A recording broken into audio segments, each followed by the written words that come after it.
नमस्कार दोस्तों, स्वागत है आपका एक न्यू वीडियो में। ज्यादा देर न लगाते हुए सुनते हैं कहानी। प्राचीन भारत का समय था जब ज्ञान का मुख्य केंद्र गुरुकुल हुआ करते थे।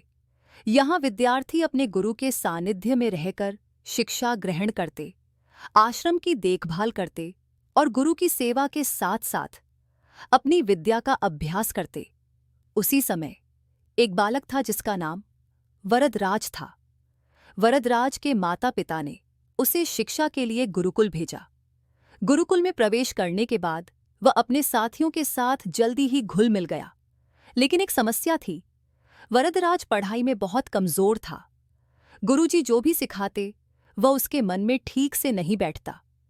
जहां उसके साथी पढ़ाई में आगे बढ़ते जा रहे थे, वहीं वरदराज धीरे धीरे पीछे छूटता गया। गुरुजी ने कई बार वरदराज की मदद करने की कोशिश की, लेकिन उसकी समझ में कुछ भी ठीक से नहीं आ पाता था। जल्द ही उसके साथी उसका मजाक बनाने लगे। उसे मंदबुद्धि कहकर पुकारा जाने लगा। उसकी स्थिति इतनी खराब हो गई कि साल बीत जाने के बाद भी वह उसी कक्षा में अटका रह गया, जबकि उसके सभी साथी अगली कक्षा में चले गए थे। गुरुजी ने अंततः वरदराज से कहा, बेटा, मैंने हर संभव प्रयास कर लिया है, लेकिन तुम पढ़ाई में आगे नहीं बढ़ पा रहे हो।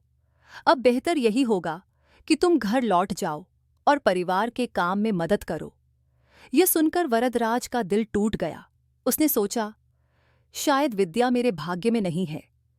भारी मन से वह गुरुकुल छोड़कर घर की ओर निकल पड़ा।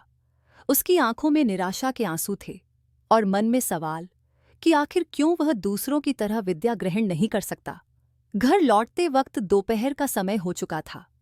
गर्मी के कारण उसे बहुत प्यास लगी। उसने देखा कि कुछ महिलाएं पास के कुएं से पानी भर रही थीं।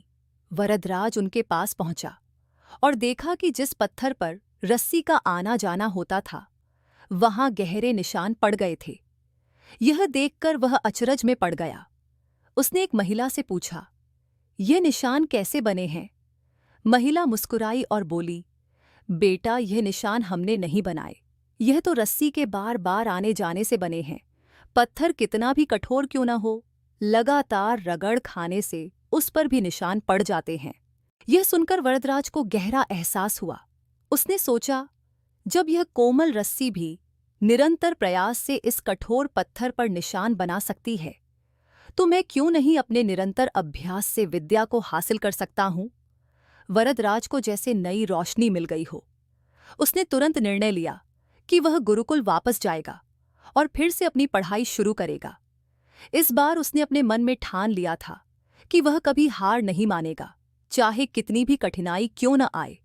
वह वापस गुरुकुल पहुंचा और गुरुजी से विनम्रतापूर्वक कहा, गुरुजी, मुझे एक और मौका दें। मैं इस बार पूरी लगन और मेहनत से पढ़ाई करूंगा। मुझे अब समझ में आ गया है कि अभ्यास ही सफलता की कुंजी है। गुरुजी वरदराज के इस निश्चय और आत्म प्रेरणा से बहुत प्रभावित हुए। उन्होंने उसे एक और अवसर दिया। वरदराज ने दिन रात एक कर दिया। वह बिना रुके बिना थके पढ़ाई करता रहा। जहां पहले वह हिम्मत हार जाया करता था, अब वह हर कठिनाई को अभ्यास के बल पर पार करने लगा। कई वर्षों की अथक मेहनत के बाद वही वरदराज, जो कभी मंदबुद्धि कहलाता था, संस्कृत व्याकरण का महान विद्वान बन गया, जिसने लघु सिद्धांत कौमुदी, मध्य सिद्धांत कौमुदी, सार सिद्धांत कौमुदी, गीर्वाण पद्मंजरी की रचना की, जो आज भी संस्कृत व्याकरण के क्षेत्र में मील का पत्थर मानी जाती है। वरदराज की इस अद्भुत यात्रा ने यह सिद्ध कर दिया कि कोई भी कार्य असंभव नहीं है। अभ्यास, धैर्य और लगन से दुनिया की किसी भी चुनौती को पार किया जा सकता है। दोस्तों, ये कहानी हमें सिखाती है कि अभ्यास की शक्ति अमूल्य होती है। चाहे पढ़ाई हो, खेल हो या जीवन का कोई भी क्षेत्र, अगर आप बिना रुके निरंतर प्रयास करते हैं तो आप किसी भी मंजिल को हासिल कर सकते हैं। केवल किस्मत के भरोसे बैठे रहना सही नहीं है। निरंतर परिश्रम ही सफलता की असली कुंजी है। इसलिए अपने लक्ष्य को पाने के लिए कभी हार मत मानिए और निरंतर अभ्यास करते रहिए। दोस्तों, कैसी लगी आपको यह कहानी? अगर पसंद आई हो तो वीडियो को लाइक और चैनल को सब्सक्राइब जरूर करें।